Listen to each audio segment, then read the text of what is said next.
At meron pong nag-text sa akin sa magitan ng emissary ng abogado ng Diskaya, Mr. President. Meron po palang isang congressman, kanina pong nag-hearing sila, nakausap yung abogado ng Diskaya.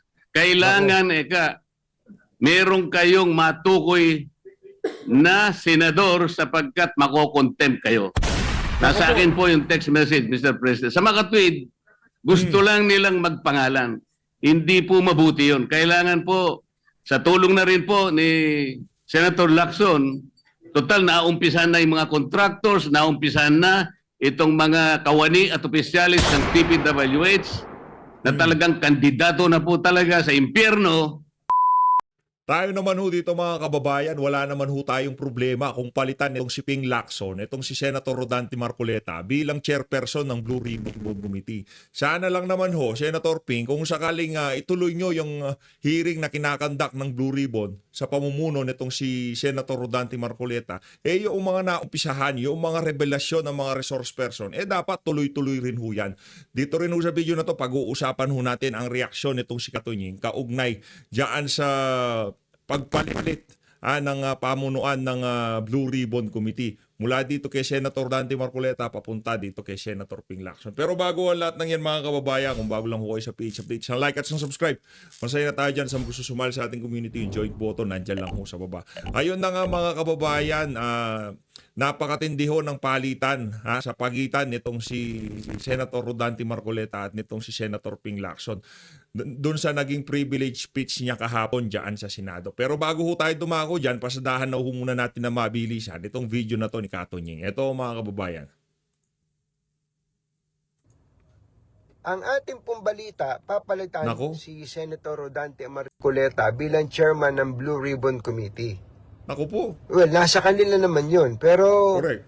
hindi ba medyo masama ang optics nun?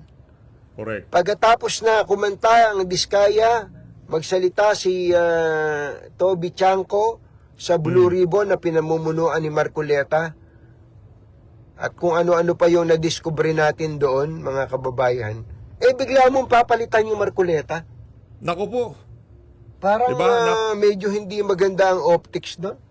Ako, Diba, napakapangit nga naman ho nun mga kababayan. Napakaganda ng performance nitong si Senator Rodante Marcoleta sa dalawang magkasunod na hearing dyan sa Blue Ribbon Committee. Nung una talagang alalay pa diba? Yung tipong, sige, hintayin natin magsalita yung mga resource person na yan. Pero walang persahan, walang takutan ng contempt dito. Ika nga, di kagaya dyan sa House of Representatives. Pagka hindi nagustuhan ng mga congressman yung tabas ng dila mo, ika nga, may kalalagyan ka sa mga yan. Pero yung si Senator Rodante Marcoleta, napaka-ayos, napaka-pulido ng paghawak niya dyan sa Blue Ribbon Committee. Tapos, all of a sudden, bigla siyang papalitan. Dapat sana kahit na bago ang pamunuhan, napalitan nitong si Chis Escudero, pinalitan siya nitong si Tito Soto, dapat binigay pa rin dito sa napakahusay na senador natin, Senator Rodante Marcoleta, yung Blue Ribbon Committee. Dahil nakita ho natin na yung mag-asawang Diskaya na nagsalita ho dyan, ilinahad ho nila kung sino nga ba talaga, kanino napupunta yung bulto ng pera na kinukuha dito sa mga mag-asawang Diskaya na to. Di ba? Ano sabi nila? Napupunta daw doon sa mga matataas dyan sa House of Representatives. Kay Saldico at kay Martin Romualdez. Ang tawag nila sa dalawa na yan, yung dalawa sa taas, yung mga nasa taas, pinipick up yung pera galing dito kay Kerly Diskaya dahil daw pinapakuha na nung mga nandun sa taas. At kilala naman ho ng ating mga kababayan kung sino yung dalawa na yun na nasa taas. Si Saldico at si Martin Romualdez. Maliwanag pa ho sa sikat ng araw. At base din ho dito kay Vice President Sara Duterte. Di ba? Ano sabi ni VP? 2 tao lang ang may control sa budget ng Pilipinas. Ang 2 tao na yan, walang iba kung hindi yang si Zaldico at yang si Martin Romualdez. Tuloy ho natin. Yun na may nasa sa isip ko lang, hindi po ba? Yan. Naiisip ko lang naman yun. Para bagang pagkatapos na pangalanan ang mga congressman, including speaker, binanggit ng Diskaya speaker, para daw sa speaker, para daw kay Saldi, biglang papalitan si Marcoleta, para bang ang dating ba't nung anong parurusahan yung Marcoleta? Pagkatapos correct. silang para matapos kumanta yung mga testigo nila doon, biglang papalitan. Parang ganun po yung dating, ano? Oh, yun. Yun ang nga ho sinasabi natin dito mga kababayan. Napakapangit ho ng ginawa nila na yan dito kay Senator Rodante Marcoleta. Pero kung ako tatanungin, hindi naman ho tayo senador. Kumbaga, meron lang tayo dito. Halimbawa, ako Senate President. Nagkaroon na rigo doon. Dahil nagsalita yung mga diskaya na yan at pinangalanan yung mga matataas na opisyal dyan sa House of Representatives, di ko tatanggalin si Marcoleta.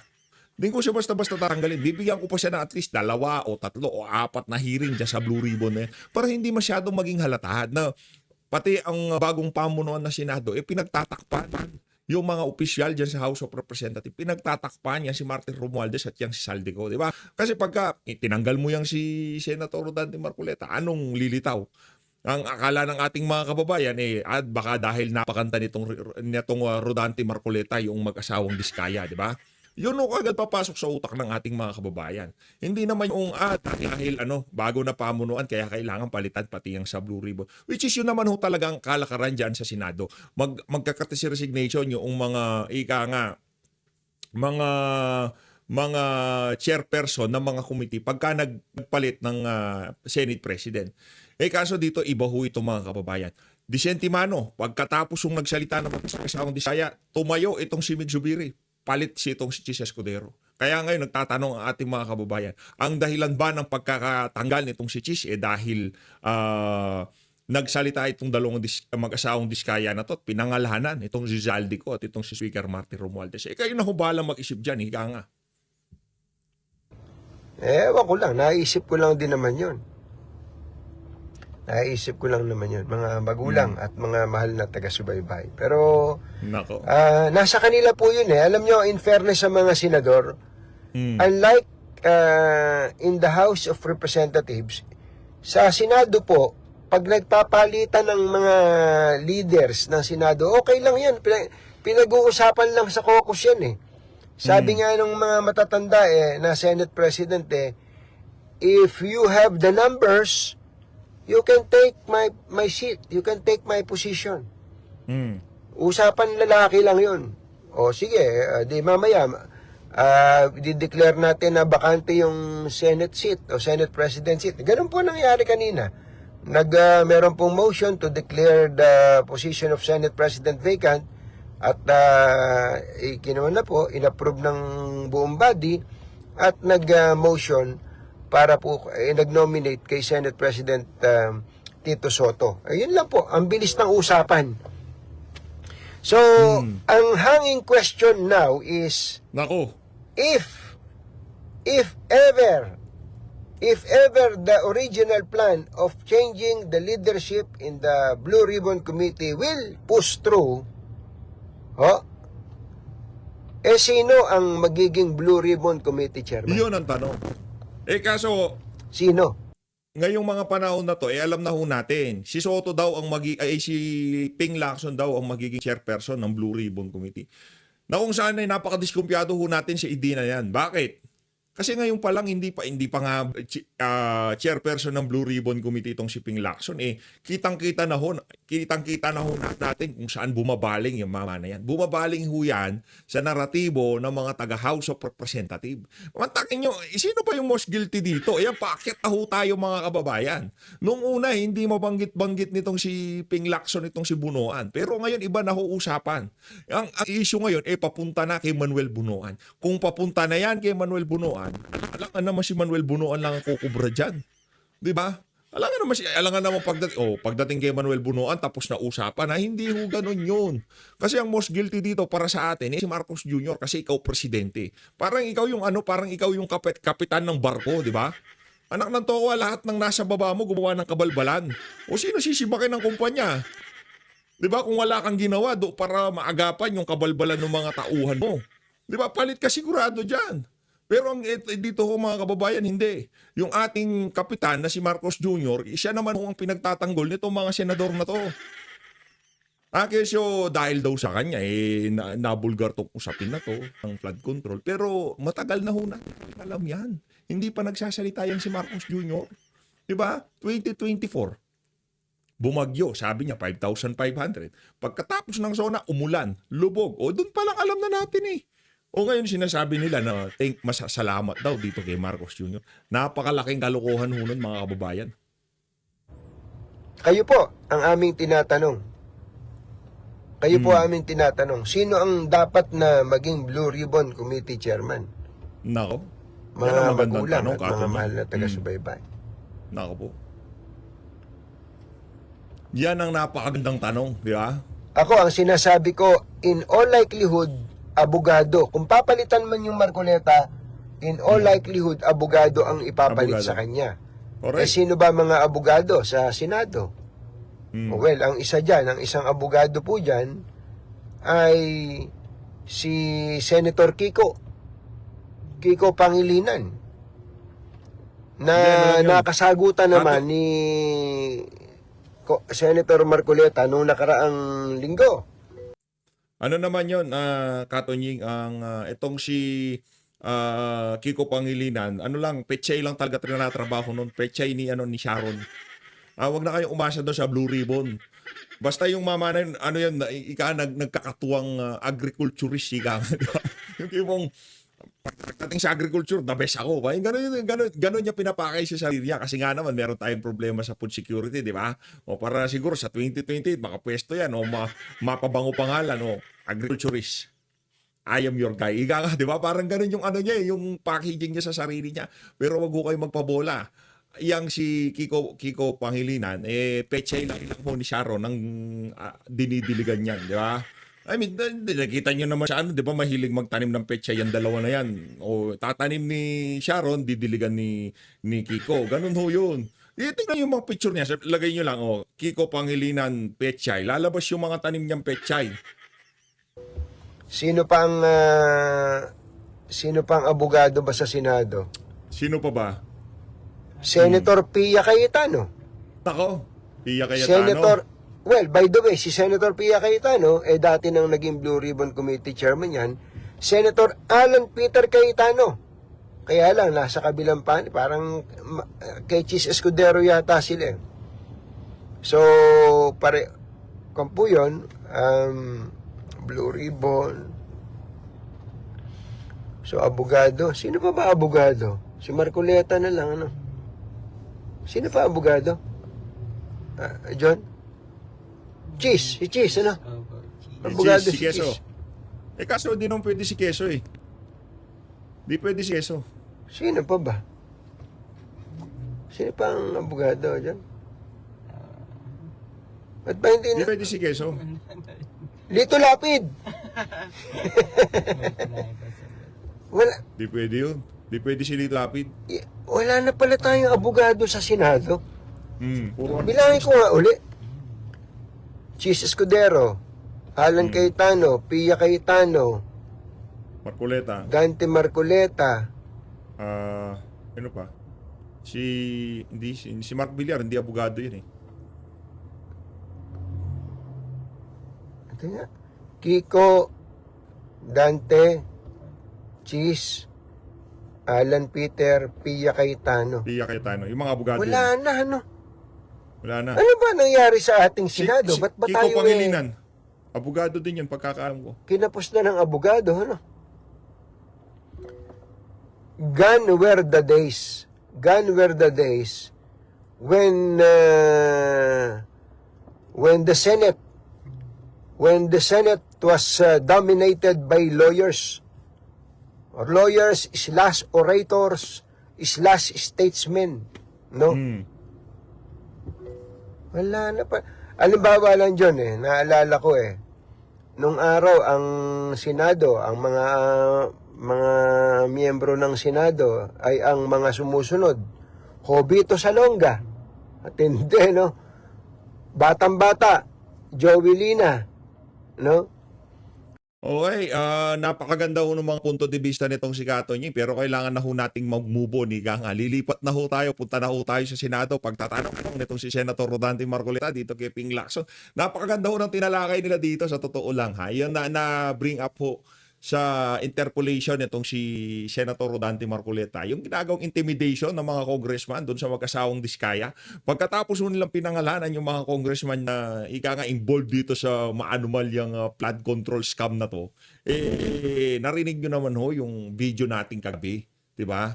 Yung itong si Luistro talagang bugbog sarado ho itong si Curly Diskaya sa kanya. Nakita niyo ho kung paano niya tinanong yung mama. Yung tipong kulang na lang sabihin, wala kang ano dito, wala kang ang tawag dito. Hindi ka pwedeng maging state witness dito kasi ikaw most guilty. Ganun, di ba? Tanungin mo abogado mo, sino nagsabi sa yung ganito dapat gawin mo, di ba?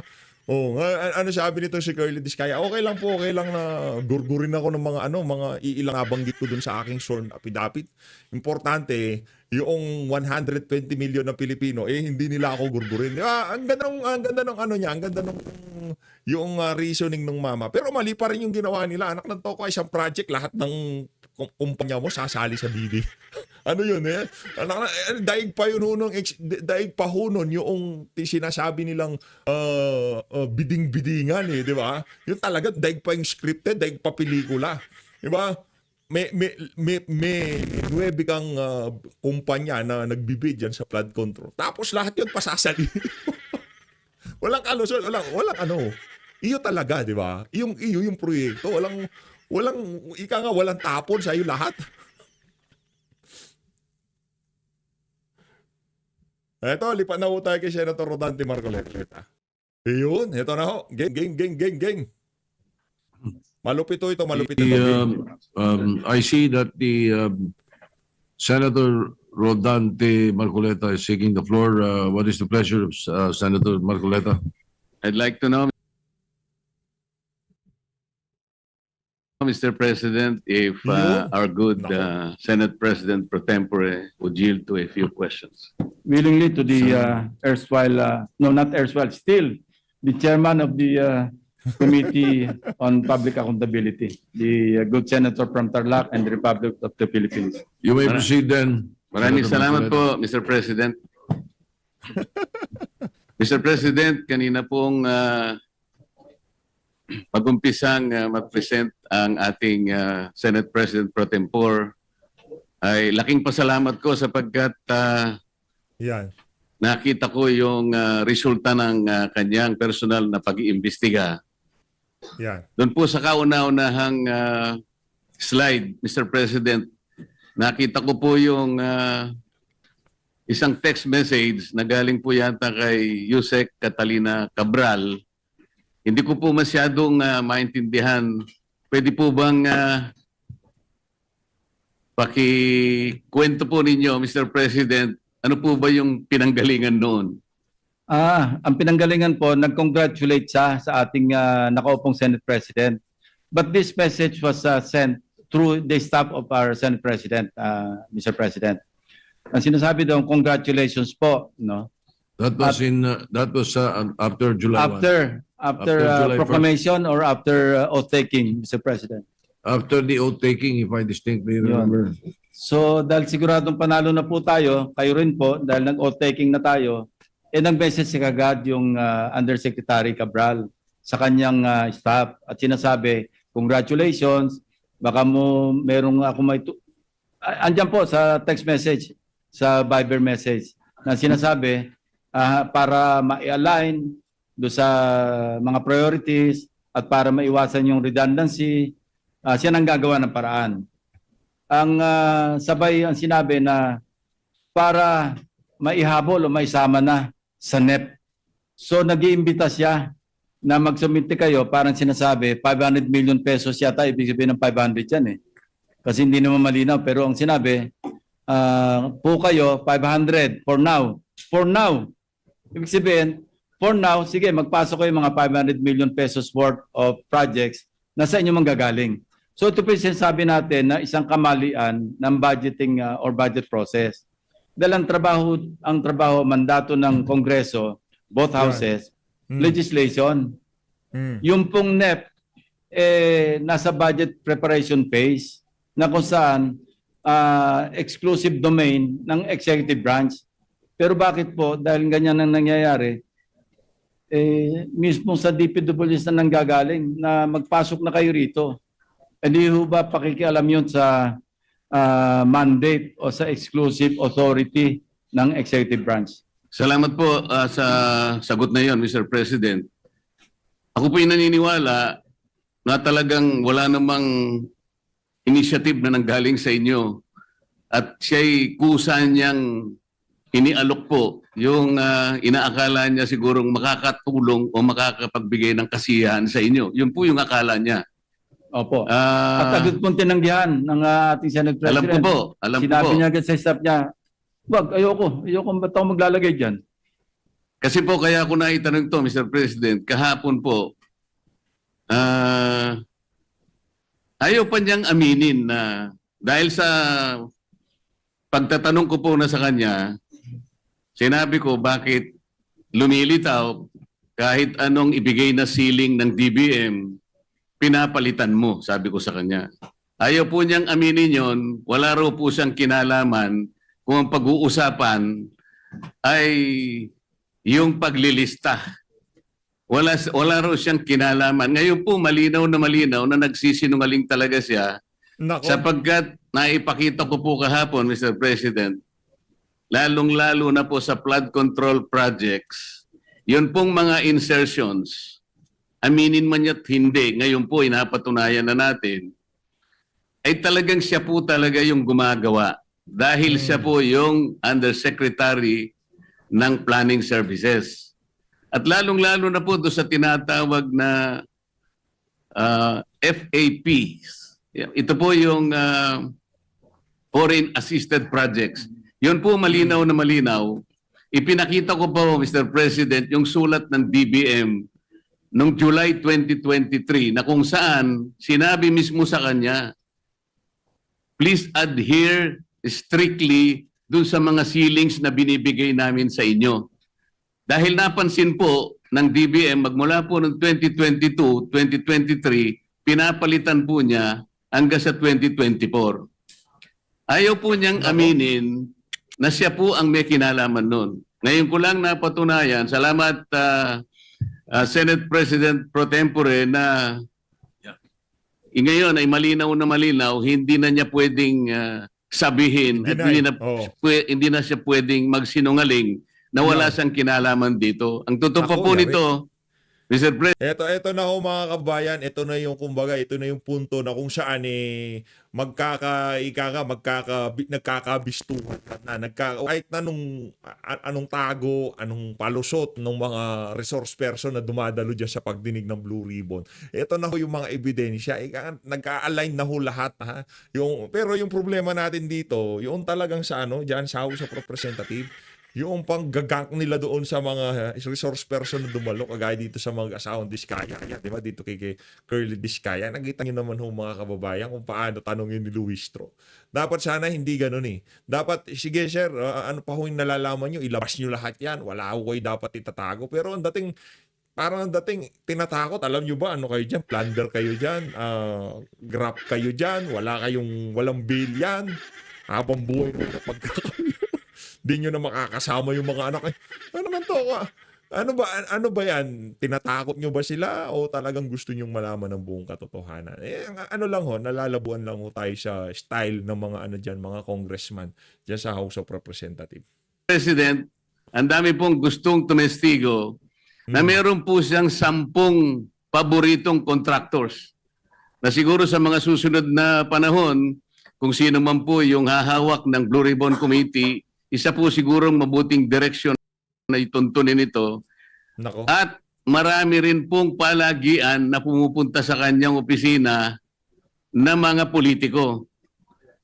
Gusto ko pong pasalamatan ang ating Senate President Pro Tempore sapagkat mukhang yun pong mga kawani o mga opisyalis ng DPWH na matutuntun na natin at alam ko po na talagang tatagos ito hanggang sa former Secretary ng Department of Public Works.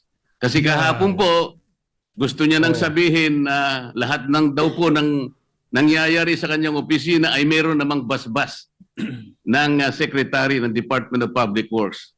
Ngunit ang gusto ko pong tuntunin, Mr. President, kung nakita na po natin unti-unti at saan papunta at sinong may kasalanan sa Department of Public Works at nailitaw na rin po sa pagsusuri at sa personal na pag-iimbestiga ng ating colleague, ang mga contractors na talagang, kung pagsasamahin po natin mga contractors na ito at saka yung mga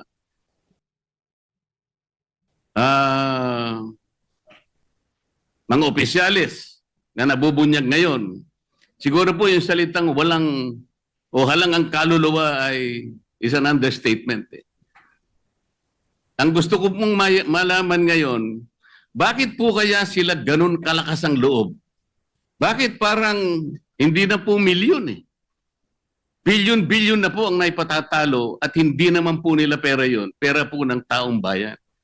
Mr. President, ganun po ba kaya kalakas ang loob nila na sila-sila lang, mga contractors at saka yung mga opisyalis na yon? Wala po kayang mga politiko sa loob, sa likod nila? Sana po Nako. matukoy yung tunay na mga proponents para po yung walang kasalanan ay hindi po nadadamay. Mahirap po Yan. na magbanggit sila ng pangalan. Dahil ito pong nagbabanggit ng pangalan ngayon ay galing lang sa amin kahapon at napatunayan ngayon na bilyon-bilyon ang ginagasta at magdadamay siya. Nako, yari. Yan na nga ba sinasabi natin? Para dito kay kay Bryce Hernandez. Yung grupong sinasalihan mo diyan sa House of Representatives. Ika nga mga bad influence yan. Kung ako sa iyo, kung kakanta ka rin lang naman, punta na sa Blue Ribbon Committee kasi wala nang kredibilidad yung mga na yan, yung mga congressman na yan. Kahit hindi dito sa issue ng flood control, doon lang ho sa issue ng TWADCOM, kung paano nila binaboy itong si Vice President Sara Duterte. Nakita na sa bayan ng Pilipino na hindi mapagkakatiwalaan yung mga congressman na yan. Tapos, itong si Bryce Hernandez, sa bagay, di ba? Ano nga naman pala siya? Baka kung ano-anong pinangako, magkano pinanalo mo dyan sa casino, magkano yung manalonder yung money, magkano yung nalinis yung pera sa casino, magkano? 500 million? Kalahating bilyon o gagawin natin 1 bilyon yan. Idamay mo lang yung mga dapat na maidamay dyan sa Senado, di ba? I-divert mo lang yung attention mula sa House of Representatives papunta sa Senado. Magbibigyan ka pa namin ng panibagong 500 milyong piso, kalahating bilyon para ipatalo sa Soler. Diyan saan pa ba? Diyan sa mga kasino sa Pampanga, di ba? Baka ganun ang pinangako sa kanya. Siyempre, adik na sa sugal yan. Kayo ba naman? Sa bagay, yung pala mga kasino sa kanila, hindi naman ho para mag-enjoy.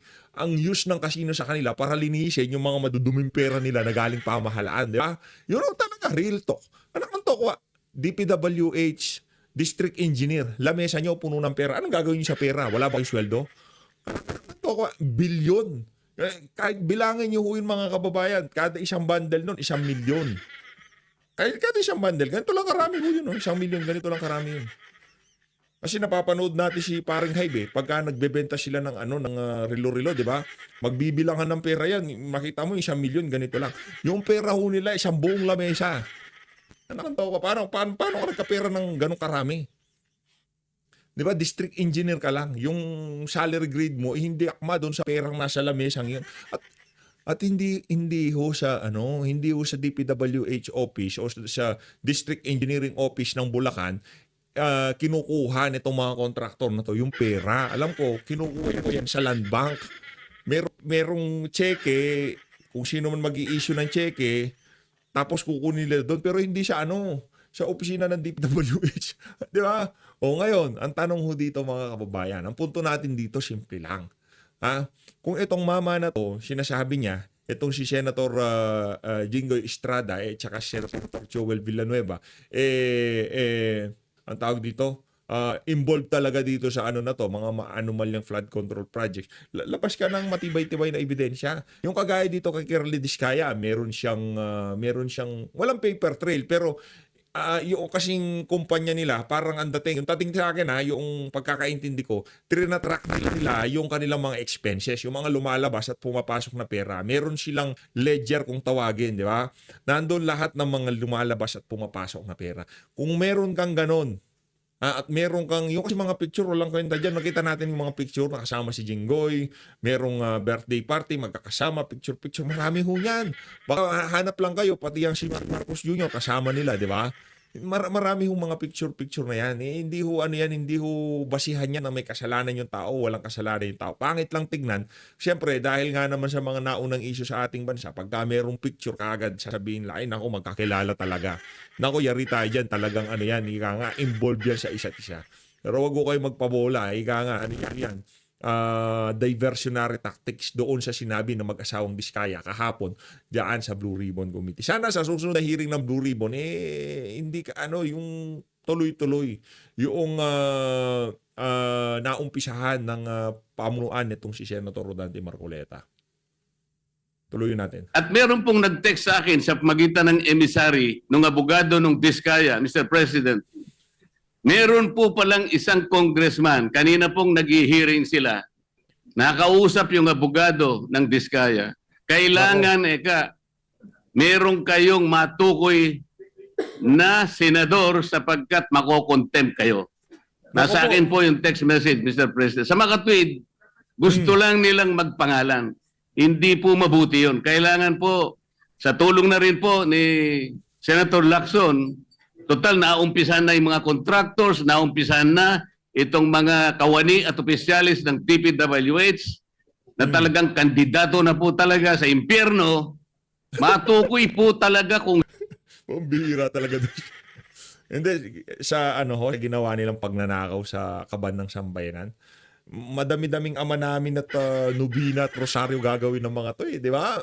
Mantakin nyo, nakikita nyo, naaatim nyo. Di ba? Alam nga naman magpunta kayo dyan sa mga kasino sa Makati o kung saan man kayo nagkakasino, di ba? Makita nyo yung mga lubog na lugar. Makita nyo sa balita. Ha? Itong si Bryce Hernandez. Makita mo sa balita, binuksan mo yung cellphone mo. At 30 minutes na ulan, lubog. Lubog yung Quezon City, lampas tao. Makita mo yon. Tapos alam mo, yung perang pinangsusugal mo sa casino, dapat mapunta doon sa flood mitigation project na dapat sana hindi nakalubog yung mga lugar na yun. Nakalubog dahil ninakaw nyo nga, di ba? At naniniwala tayo, hindi naman siguro lahat ng pera ay napunta dito sa mga district engineer na to. Karamihan dyan, masama maniwala kayo siya, hindi napunta sa mga congressman. Di ba? Napunta sa mga congressman. Ay, nag-text na kay Senator Rodante Marcoleta, intimidation na naman yan. Pagka wala kayong naiturong senador, makukontempt kayo. Ano yun? Di ba? Yan ang sinasabi natin, lokohan ang nangyayari sa House of Representatives. Kaya kung ikaw witness, napapanood mo tong video na to, kung pipili ka na rin lamang ng lugar para kumanta dahil meron kang problema dyan sa flood control na yan, makipag-ugnayan kayo sa Blue Ribbon Committee sa Senado. Kahit na sino humawak, bakit tayo kumpiyansa? Kasi alam natin yung ilang mga senador dyan, matitino naman yung kaisipan. Hindi kagaya ng mga taga-House of Representatives, pera-pera lang talaga, di ba? kung sino-sino po yung palaging kausap ni Yusek Cabral na sila po yung sindikato dito.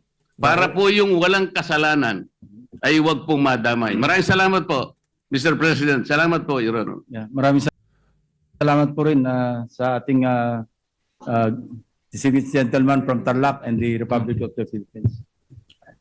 Sana, Senator Ping Lacson, masusugan yung ginawang kasigasigan nitong si Senator Rodante Marcoleta dyan sa Blue Ribbon. Umaasa tayo. Hindi naman ika nga napalitan na. Sana naman yung flow naman kasi ng hearing, sa bagay, kung depende yan sa pamunuan, nasa majority kasi nagkukokus yan kung paano itatakbuhin ng hearing, aakyat ba yan papuntang Malacanang o hanggang House of Representatives o hanggang DPWH lang yan. Nasa caucus yan, na pag-uusapan si Soto o Lacson, tandaan mo, yung hearing mo, hindi ka dapat lumampas dyan sa DPWH at kung babaling ka ng konti sa House, hindi ka pwedeng sumagad siya, hindi pwedeng balagbagin yung mga mababalagbag dyan. Dapat ilagan mo yung si Saldico at si Romualdez kasi kaya nga tayo pinalitan para protektahan yung mga unggoy na yan. Ngayon, wala nang naghahanap kay Saldico. Natatabunan na yung issue nitong si Congressman Toby Chanco. Yan, bantay ho kayo mga kababayan. Bobola-bolahin mo nila itong issue na ito. Dribble ho nila ito.